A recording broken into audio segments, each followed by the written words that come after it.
So welcome everybody to today's Lunch and Learn session, which Rob and I are hosting. For those of you that don't know us, haven't met us before, my name's Emma Rowley. I'm the Knowledge Mobilisation and Academic Training Lead within ARC East Midlands. Rob, do you want to introduce yourself?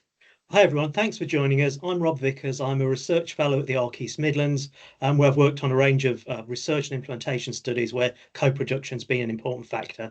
I'm currently based at the School of Medicine, University of Nottingham. Lovely, thank you. So what we're going to do today is look at co-production, what we mean by it, what it's not, why we do it and how we do it, a range of different terms that are used. Some would argue interchangeably, some would argue with distinction between different types of co-something. We're going to then link into stakeholder engagement, why we do it, how we do it, what it is, and then Rob's going to talk about some meaningful co-production. But really, I wanted to start all this off with the kind of why we're talking about it. And so to show you this quote from Judy Bailey and David Phipps. So we're all custodians of impact. We each have a piece of the puzzle. Impact, because that's what we're doing as researchers. We want to try and make an impact. So impact is brokered, negotiated, and a connected art, achieved by and for people in a myriad of ways. It's a team game. We each have skills, perspectives, experiences, networks, and ideas which can contribute to an impact cauldron of possibilities. So how knowledge is produced has long been an area of academic scientific inquiry. You might have heard about knowledge production modes before. And if not, just to quickly go through them. Mode 1 research or mode 1 knowledge is academic-led, typified by the idea of knowledge creation for its own sake, with no apparent practical utility. Mode 2 juxtaposes mode 1 and is collaborative and multidisciplinary in nature, bringing together people to work on a specific problem that can have a solution offered, or what we might recognise more often as applied research. Mode 3 knowledge production emphasises the coexistence or co-development of diverse knowledge and innovation modes at individual, structural, organisational and systemic levels in what has been described as creative knowledge environments. But what's key here for us for today's session is the idea of different knowledges being brought together in what we might see as mode 1 and mode 2 in what we call co-production. So co-production has a really rich history. It was first introduced in the 1970s by a lady called Eleanor Ostrom, who was a health economist in America. And since then, it's been debated in the academic science literature for eternity. So co-production is popular. It offers a potential or a promise of partnership between researchers and patients or others to create research or evidence or change that focuses on patients and other people's needs, not just us as researchers. It's about the involvement of different people who some people refer to as interested parties, some people refer to as stakeholders, and in itself that word stakeholder is really contested at the moment. But until we can find a better term, you'll probably hear me talk about stakeholders quite a lot today. So it's about involving those different people in research that could bring different views, perspectives or challenges that can improve the design and delivery of our research or any change initiative, but today we are talking about it as researchers, and the implementation or sustainability of its outputs. Turnbow and colleagues refer to co-production as the harnessing of the principles of the sharing of power, including all perspectives and skills, respecting the values and knowledge of those working together on research, reciprocity and building and maintaining relationships. So co-production is collaborative. It's about the sharing of power. It's about improving the quality or relevance of our research and the effect that it can have on practice, whatever practice context we're thinking about. But it's also not straightforward in its investment. It requires time and resources, and nobody should underestimate that. But actually, quite often, it is forgotten about the effort that has to go into doing co-production. So by association, what co-production isn't, it's not consultation, it's not advice. It's about doing it together as equal partners. So co-production is a harmonious dance where service providers, users, stakeholders sway together. It's not merely a waltz, it's a vibrant tango of authenticity. In a room filled with diverse voices, researchers, clinicians, those who'd weathered the storms of healthcare challenges, they gather not as passive spectators, but as active creators of knowledge.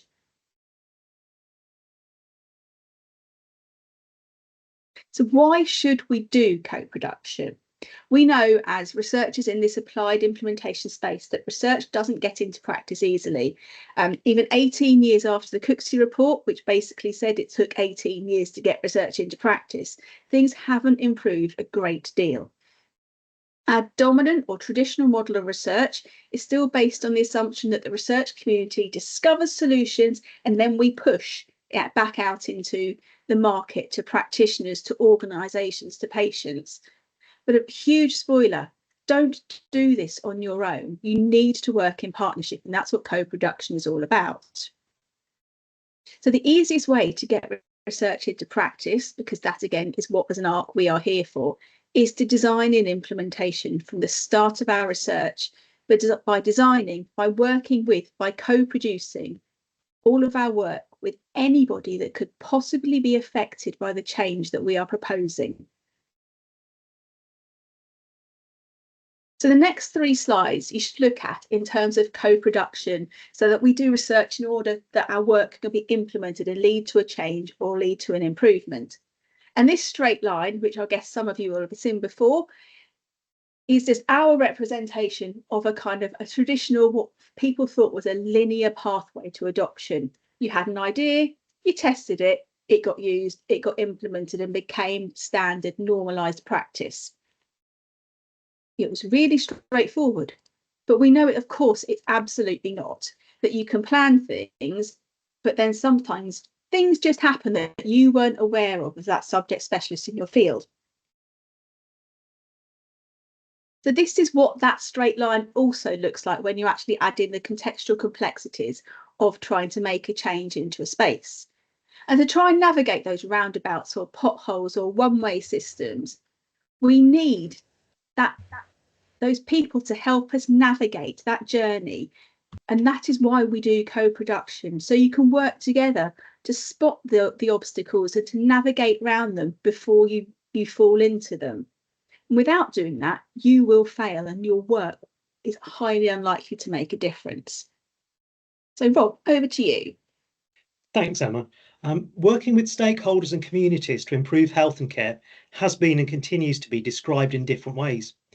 Co-production is part of a range of approaches for listening to and learning from people and communities, often referred to as patient in public involvement and engagement, or PPIE for short. Many terms such as participation, engagement and involvement are sometimes used interchangeably, which can be confusing. Fortunately, the National Institute for Health Research and Care has provided some useful definitions that help us to provide a clearer description of how we're working with our partners.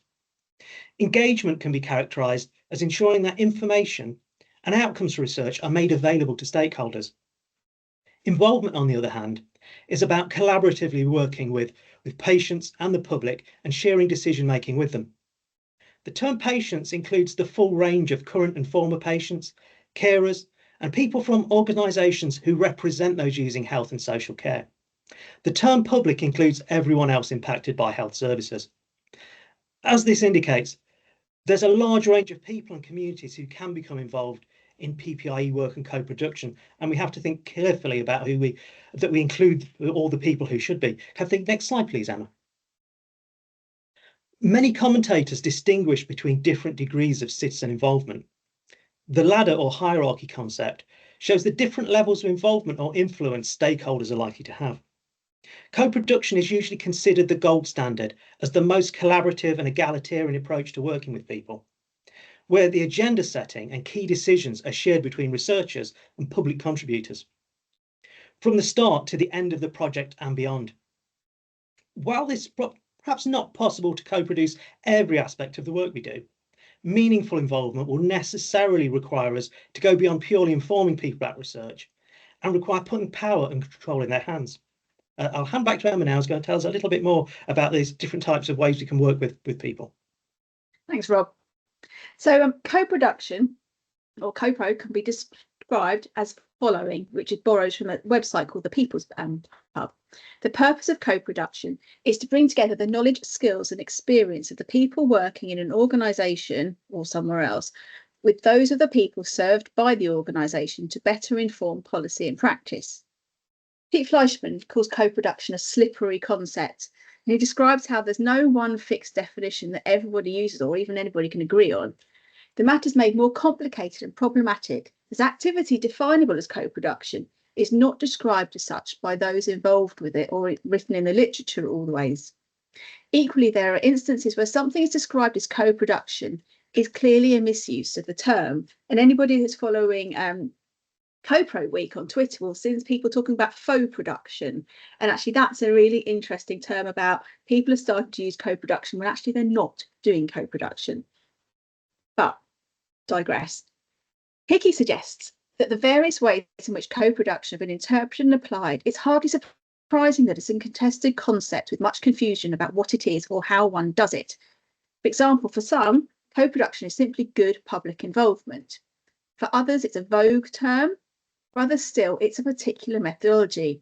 But despite all this lack of clarity, research is being co-produced. So as we've seen, we've talked about it, and you can see on screen already, lots of different terms are used, often interchangeably and frequently to mean the same kind of thing. Although, of course, as with any academic piece of work, there is a science and theoretical basis behind all of this knowledge. And so lots of things that I've said already, or probably will say in a minute, will horrify other people. But that is just the nature of academic science. And I'm sure some people are going to fundamentally disagree. So for Glenn, Robert and colleagues, and anybody wants to have a look, there's a hyperlink on this screen. It's absolutely brilliant, really accessible short resource if anybody wants to learn more about it. The terms co-production and co-design are often used interchangeably, but they're not the same and they have distinct origins and features.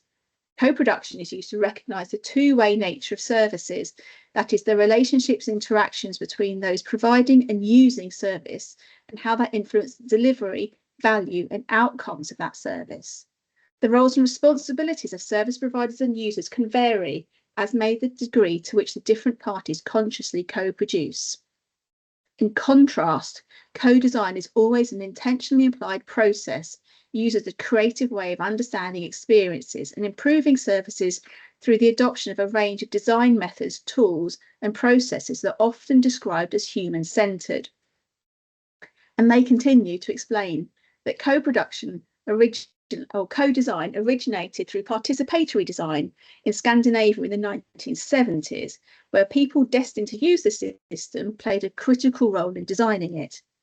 Co-design draws on creative and practical methods to support a wide range of people to collaboratively identify and develop solutions to problems through user-centred and human-centred design. And the best advice I can give you here, if you wanted to know more about co-design, is to go and have a look at the work of Joe Langley at Sheffield Hallam and the Lab for Living team, which is a collaborative community of researchers in design, healthcare and creative practices who collaborate to find a way forward and to use creative solutions to build understandings and make change. So another term that can be used in this area is commoning. Georgia Gardner, writing for the Mental Health Research Matters blog, suggests that if we view co-production through the lens of social activism, it closely monitors the organisational strategy of commoning. And commoning is a grassroots political and more recently a cultural strategy that values difference in order to identify and support a common need of a community, hence why it's linked to co-production. So both co-production and commoning place emphasis on mutual respect and transparent hierarchical networks. So even within this slide, we've used co-delivery, we can see co-evaluation, we can see co-planning, lots of different co's. This leads Robert and his colleagues to suggest that without clear distinctions, what we're left with is this variety of co-words being used interchangeably without fidelity to core principles, which they refer to as co-ubiquity. And those of you who have read Tush Greenhouse's work will know that she quite often comes up with some really clever solutions. And to this problem, she's offered the term co-creation as the collaborative generation of knowledge by academics working alongside other stakeholders in the sector. So what I wanted to tell, your take-home message from this slide was, we argue as academics a lot about what is co-production, what it isn't, what other terms we can link into it. But what we need to think of as that kind of operational aspect, and just to be really clear about what you're doing and why you're doing it. And actually, if you end up with a situation, you talk about co-production, just be prepared to defend the decisions that you have made. So as much as there are lots of definitions, there are also lots of different resources and tools out there about how you might want to do co-production. On screen, there are just a few of them. You literally need to Google and you'll come up with a plethora of them. But what's important is to collectively set out together what you all want to achieve. And the Social Care Institute for Excellence has suggested that there are some core principles to co-production.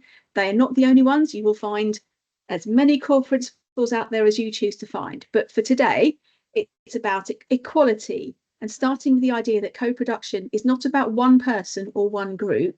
Nobody is more important than anybody else. Everyone is equal and everybody has something to bring to that process. It's about diversity, and hearing those different voices and those different views. Challenge and difference is crucial to be able to produce a solution that is acceptable and that will work in practice. It's about accessibility and making sure that everyone has the same potential and same opportunity to take part.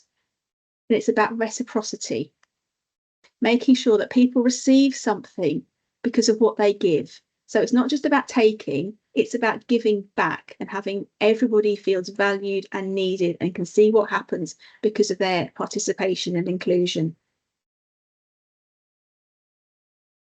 Ultimately, co-production is about people coming together to share knowledge and skills to solve a problem that's been identified. We are, after all people, and so we need to rely on our human behavioural skills and reach out to people, not just those who we already know, and to talk openly and honestly. And we need a common goal and an understanding so that we can all work together as one.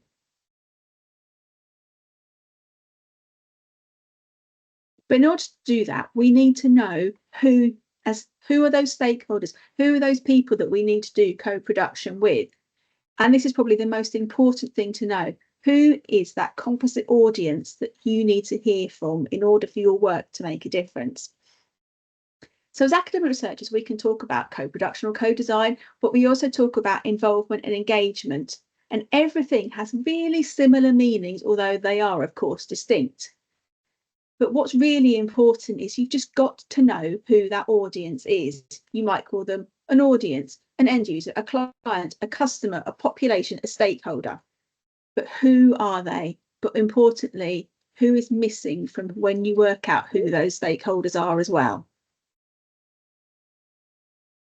So this is just one schematic of who your stakeholders might be. And there again are absolutely thousands out there. It's your job as researchers or investigators to try and think about who your audience is.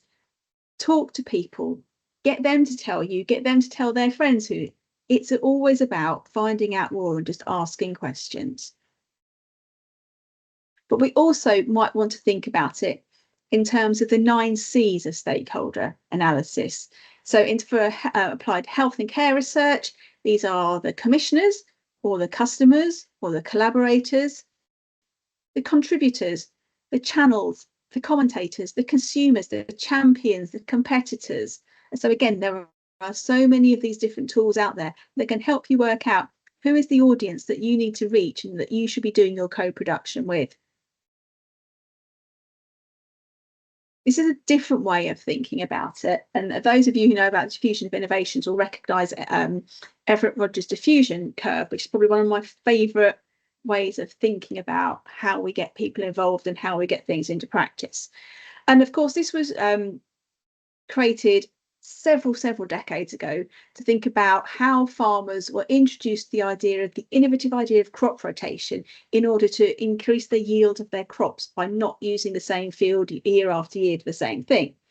But in terms of both our support of getting things into practice, but also in how we do co-production, it's about trying to work out who are those people that you need to reach. And actually, is it the people that are really excited who just want to get involved in change? So in Roger's terminology, is it the innovators, the early adopters, or is it the early majority who are probably, the ones that are probably the most influential? Or is it the late majority who will come on board with what you're doing in the end? And it's really important to also hear their voices. Or is it the laggards, those people that really don't care and they can be completely disruptive? It might be that actually we don't get a lot of win for the amount of resource we put into that latter group, but it's also really important to hear from people who we might refer to as the disruptive innovators, to get those views on board. Because if we co-produce with only people that are going to say yes or think what we're doing is absolutely amazing idea, we're going to hit challenges further down the road. So another way of thinking about it is that both the innovators of change or the adapters of change. So the innovators of change will always be on board, want to do things, they will be seen. Doesn't matter how crazy something is, they'll be like, oh, that's brilliant, let's go ahead and go and do it. Or there are people who need to adapt to what they're doing to get them on board. So it doesn't really matter how you frame these different types of people. It's just about making sure you get a spectrum of involvement in order to make sure your work is properly co-produced. So another way of thinking about this is about the AIM stakeholder analysis tool. So it's about the alignment or the interest or the influence of people. And by using these categories, we can try and think about the main target audiences and how they stand in relation to the objectives or what you're possibly trying to influence. So thinking about alignment of the issue and the proposed solutions to all parties. Is everyone on board or in agreement? Or if not, have you got some more work to do? That interest, do people want whatever you're proposing to happen, or do you need to do some more convincing? Or is it about the influence and how much sway they can have, or how much influence they can have upon others? A different way about looking at it are three different eyes: interest, influence, impact. So it just shows you there's so much stuff out there that you can use to help navigate your co-production. Even more. So these are our traditional stakeholder mapping matrices, again, readily available online, both as worked examples or templates. And once we kind of start our co-production activities and work out who that composite audience is that we want to talk to, you need to do some kind of mapping and try and work out where do these people sit in terms of how they're going to help. Will they help with your onward activity or not? And see if you can work out, are they a key player? You need to work together. Are they somebody who just need to let know? Is there somebody that can help you in a certain way? So it's really important to try and work out what the skills and the expertise that everybody brings. But also going back to that point earlier, it's not just about you taking, it's about working out what you can give back as well. So at the heart of all this, we just need to remember why we're doing it and not just paying lip service to co-production. Otherwise, we'll fall into that issue of faux production. So it's ultimately about collaborating with our stakeholders that will lead to change. And that as applied research is exactly what we're in the business of doing. We need to find out who the people we need to talk to are. We need to get involved and engaged and work together, but better still, to come up with those ideas first together. So how do we do it all? There again are also lots and lots of different tools and resources out there that can help you map who people are, what they can give you, what they want back. And this was one particular stakeholder analysis matrix that is available for you. But you can, of course, do whatever is best for you and to co-produce your approach with everybody. So I'm going to hand over to Rob, who's going to talk a bit more about what we do in ARC. Thank you. So the ARC East Midlands Meaningful Spectrum shown here has been developed to help plan a tailored and flexible strategy for involving partners in research. The spectrum indicates that there's no singular right or wrong way of involving partners. It can also help us to reflect on the scope of potential involvement activity, from advisory work to co-producing solutions to challenges within our communities. While there's no single right way people become involved in research, for involvement to be considered meaningful, however, Stakeholders must have a significant say in the selection, design, and implementation of the research. As Emma has said, there are a variety of underlying core principles that can support co-production. Perhaps some of the most important ones, though, are recognising the equal value of each team member's skill and knowledge, and respecting and valuing everyone's contribution. As this indicates, the work we do with people and communities should be judged by the intent and commitment behind it, and also what happens as a result. Have the next slide, please. It can be helpful to consider the research cycle when planning how partners will shape our research. It's vital to ensure stakeholders are involved as early as possible in the process and included in the initial planning and design. It's also important to make sure we're collaborating with populations who have the relevant lived experience throughout the research, as this will strengthen the delivery and dissemination of results and ensure the evidence we produce is implementation ready. Thinking about the research life cycle can also help us reflect on how the nature and intensity of involvement can vary depending on the phase or context of the research. At one point, we might be able to describe the research or solutions we're creating as co-produced. In other circumstances, advisory work or consultation may be a better description of the activities taking place. If you have the next slide, please. Even though co-production has been embedded in UK research practice for some time now, concerns continue that the public voice sometimes has a limited say in research decision making, and that this may mean it's not as meaningful or as impactful as it should be. Researchers have identified several potential barriers to co-production. These include, but aren't limited to, differing power dynamics within a study team, not including people in the research whom it may benefit most, or inadequate resourcing of co-production activity. Apprehensions about tokenism are also found throughout the research literature. This may take various forms, such as only making a symbolic effort to involve people, or a failure to develop approaches that enable citizens to contribute in meaningful ways. However, these challenges can be overcome. In the next few slides, I'd like to focus on some of the key factors that evidence suggests help meaningful co-production take place. Have the next slide, please, Anna. So the first basis on which we can describe co-production as meaningful is that it conforms to certain core ethical principles. A foundation for this is establishing ground rules from the outset to help create an environment where all voices can be heard and treated with respect.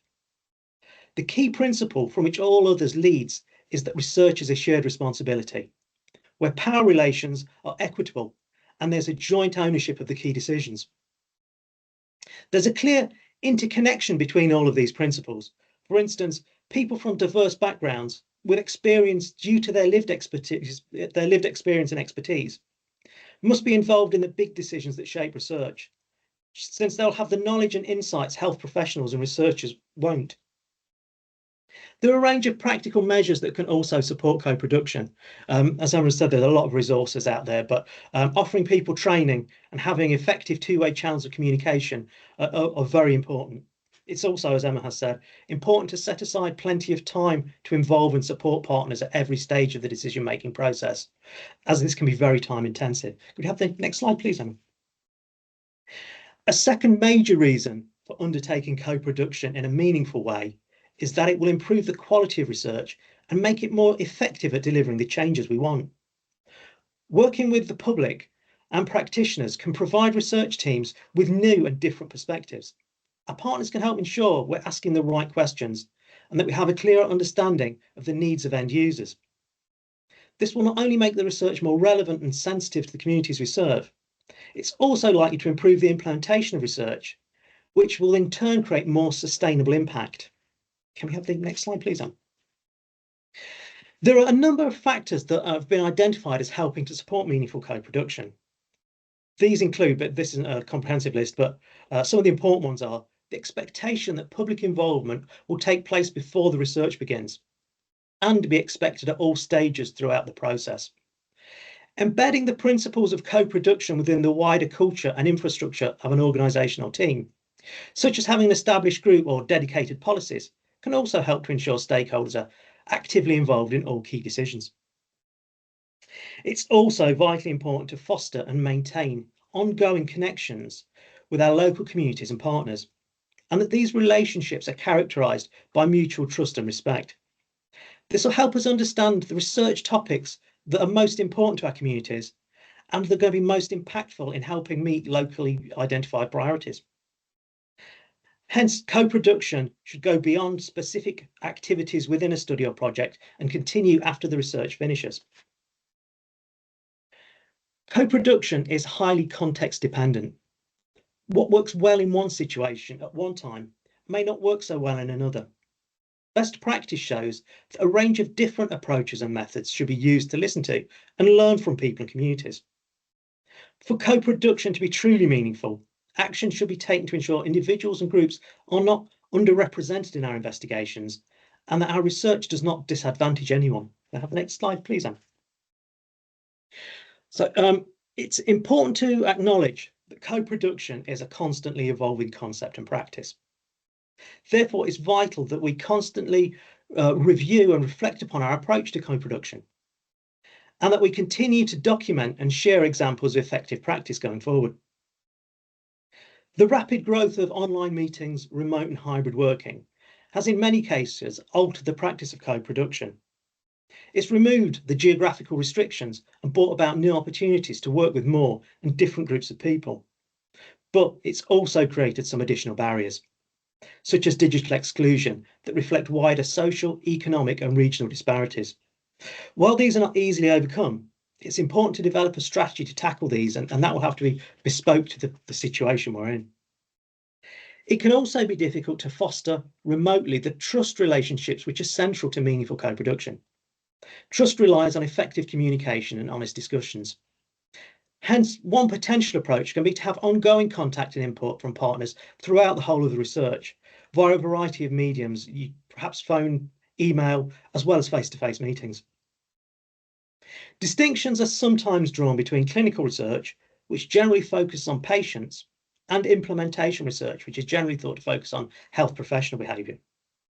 However, there's an increasing realisation and awareness that pooling the expertise of citizens, communities, and the professionals who support them enables more effective implementation and helps deliver more sustainable outcomes.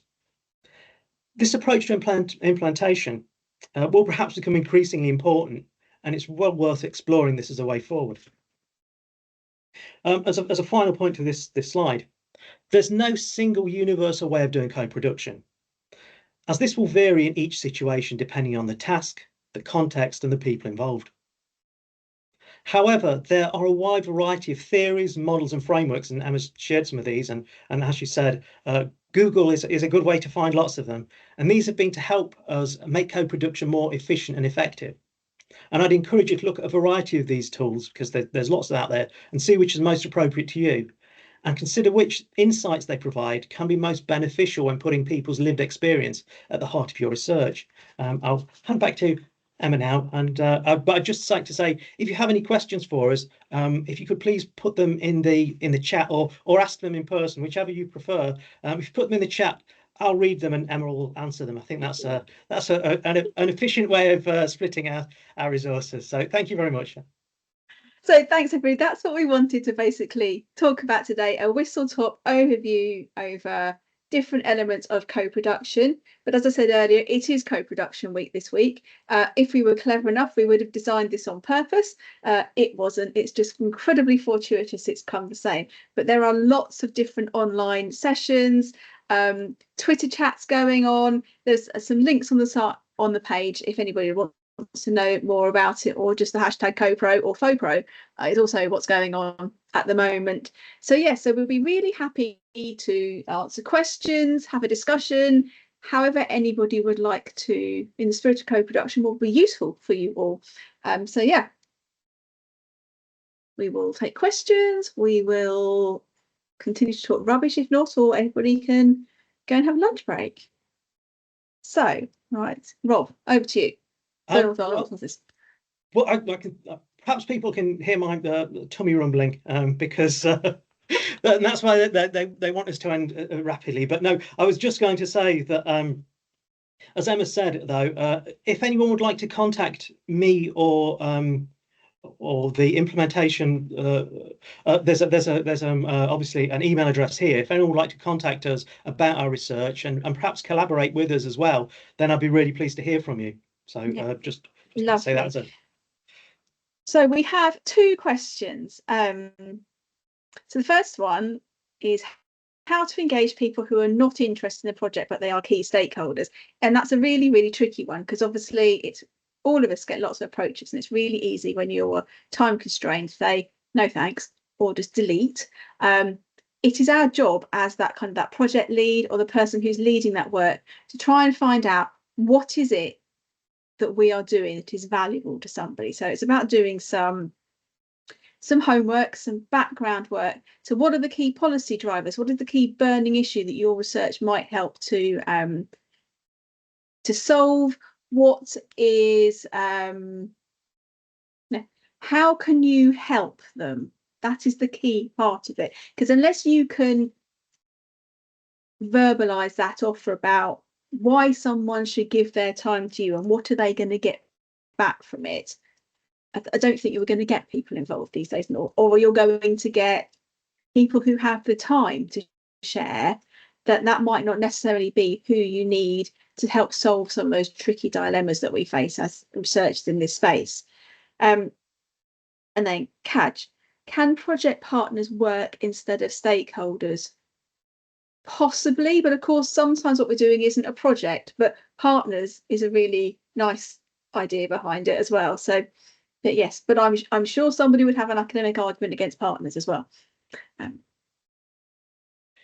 Yeah, I agree. I think the thing is about co-production, though, it's about establishing those ground rules from the start. So if people you're working with would like to be your partners in the project, then I think that's great, and it's about setting those ground rules from the beginning, as Emma has stated. So I think yes, if I've worked with a variety of people in PPIE, and often people have a preferred way of experts by experience or whatever they want to be referred to. So yes, I think that's a really good idea. Partners is a really nice idea, but also it's that idea that we are sharing decision making. So I think in the spirit of co-production, yes, that's a very good idea. Lovely. Kaj, do you want to come on screen and ask a question or comment?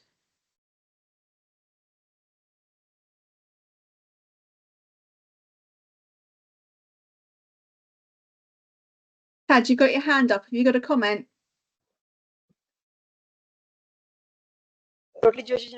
Excuse me. Sorry, can you hear me? Yes, can do. Oh God, sorry. If it's okay, I'm not going to come on screen because I'm trying to multitask, looking after 6 parents. No problem. Okay. So I've forgotten the question now. Oh yeah, the reason I was asking about project partners, the terminology is if people on the team itself actually would have a problem with that term.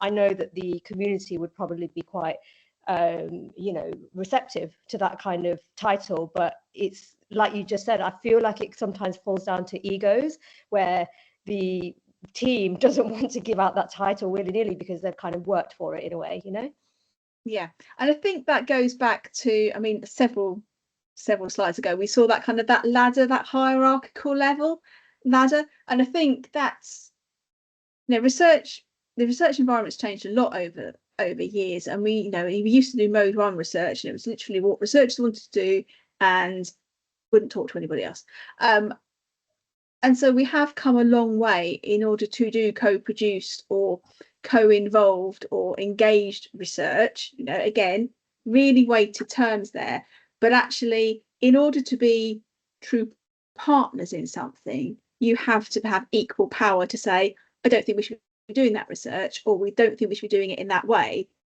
And actually, is that when you have completely power neutral, is that co-production, or is that something else? Or so there are, I mean, it can sound like a bit of an academic argument for the sake of having it, but actually the context in which co-production happens, and research teams are still hierarchical, and we still do have levels of expertise.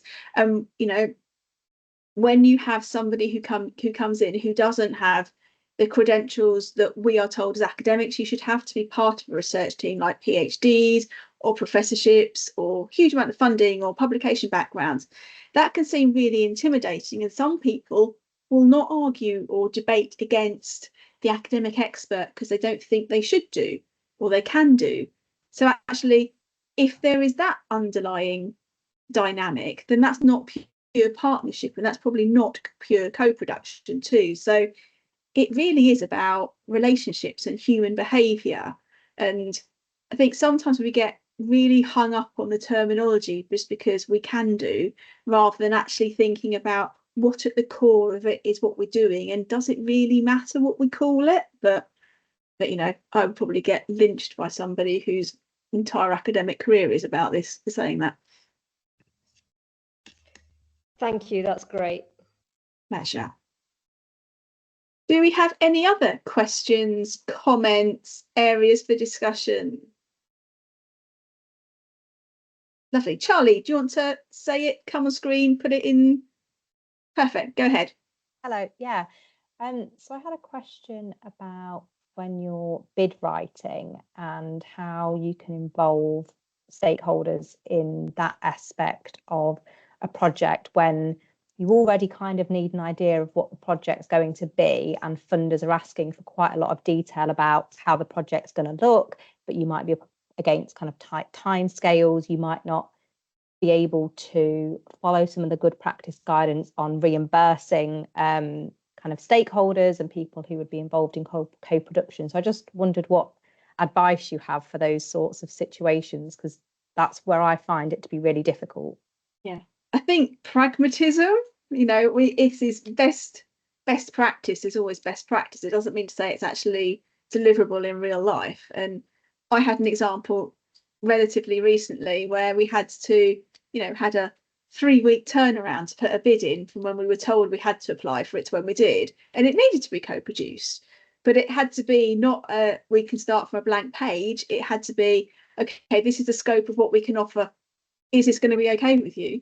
And actually more consultative, or maybe just signing it off, and then with the promise of, well, if and when we get this financed, then I'll come back and then we can properly work on it. So I think it's about, yeah, doing what you can, but then going back and repairing it, or kind of increasing and enhancing what you're doing later on. But contracting for it, absolute nightmare.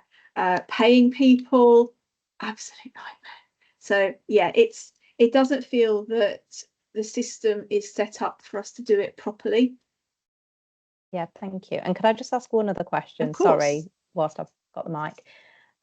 It was in relation to the kind of power dynamics stuff that you said. And I guess my experience on working on bids that are termed as being co-production is that the PI still holds the power for making the decision. So even when stakeholders maybe fundamentally disagree with what's being suggested, the PI still holds the power for making that decision. And I guess how that can be better managed as someone who's not PI and might witness that, how can that be managed?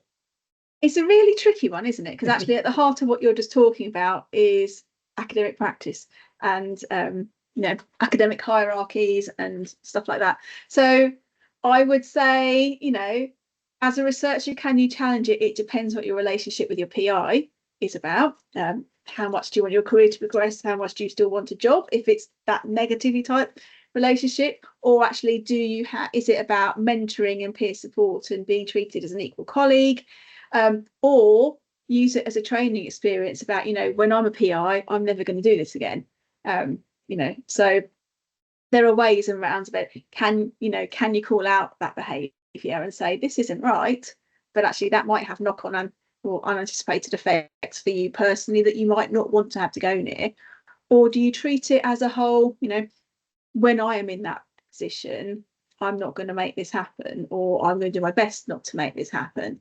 But it is, you know, also at the heart of it is that whole idea of not every idea or suggestion can be actioned as a piece of research. And as academics, as much as we want to do meaningful applied research, sometimes the metrics of the organisation, the system that we work into, means that we can't do everything, or we can't do certain things in certain ways because we have different metrics or performance measures that we have to meet as well. So it's a really careful balancing act. And I think it goes back to it's contextual, which seems to be our get out clause for everything, but it's also relational as well. Thank you. We've got a couple Lovely. more questions in the chat as well, Emma. So the first Yes. one is, how can a team better co-produce with lived experience individuals as a means of empowerment? Is it just guidance, or could they be more? Wow. I think it depends. Sorry, it depends. It's contextual, is the usual thing. Lots of, and I guess it depends on what type of research you do and what background you come from. So a lot of mental health research actually uses lived experience panels and lived experience representatives, both as a means of increasing the relevance of the research, the deliverability of that research to practice, but also as a means of recovery from people with mental health issues. So is it just about guidance, or is it more? I think that depends on if you as an individual want to have it as guidance, or if you can physically do something and change it. It just depends. Sorry, that's a get out for everything. It just depends. Some people have lived experience individuals who actually are co-researchers with them, aren't just representatives or aren't voices or people of the partners. They actually have roles within the research team as well. So it just depends on the context of what resources you have, what system you are working into, and what you want to get out of it, but also what those individuals want to get out of it as well. I think at the minimum, it needs to be empowering for them, but actually if it can be more, and if you can facilitate that more, all the best. We're getting some fantastic and really deep questions today, and we've got another, which is how to manage the power balance between supervisors and stakeholders in a PhD study in terms of decision making. Okay, I really hope my supervisors aren't listening in. So I think at the heart of it, the supervisory PhD studentship relationship does develop over time. You go from novice to expert as you become more familiar and take more control of your PhD study than your supervisors do. And yes, of course, we should co-produce with stakeholders, but actually, and here I'm probably going to contradict myself in some way, the reason of a PhD study is to get a PhD. And yes, all research should be co-produced and should deliver into something. But if I take my knowledge mobilisation hat off and put my training lead hat on, when we fund you as PhD students, we want you to get a PhD. And I would say listen to your supervisors, because they're going to know what is going to get you the PhD through the university that you are based in. Of course, your research should listen to your stakeholders, because actually otherwise the research possibly won't work and ultimately in the end won't get into practice. But it goes back to the whole, again, it's contextual, it's dependent on what you're doing. What is the purpose of doing a PhD? Is it to get a PhD as that apprenticeship, that entry into the academy to then become that principal investigator and research lead for yourself? Or is it to do a piece of impactful research? It can be, it absolutely can be both. But I think in terms of this question, at the heart of it has got to be, what do you want to get out of it?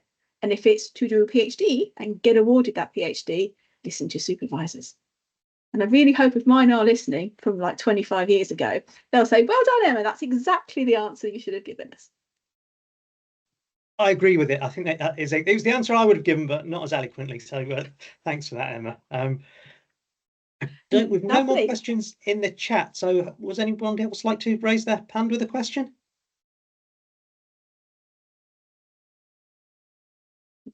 Well, in that case, we will say thank you so much for your time today. Both Rob and I. Oh no, we've got another question. Go ahead. Kaj.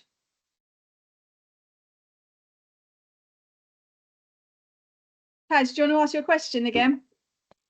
Yes, sorry, I'm back. I'm in and out of Bluetooth. So basically, one question I have, I saw a model of PhD research, and I've seen at least 4 case studies of this, where there's been a collaborative PhD that's been undertaken with several researchers. I think there was at least 2 or 3 in the UK. They've been mostly in arts disciplines, But I'm wondering if you have any thoughts on that, and how realistic is that moving forward in kind of medical professions? Yeah, so there are within the East Midlands, there's this thing called the Collaboratory at the moment, which is run out of Nottingham Trent. So they are trying to do collaborative PhDs. So there are opportunities out there to do kind of more co-produced, more partnership in terms of a PhD.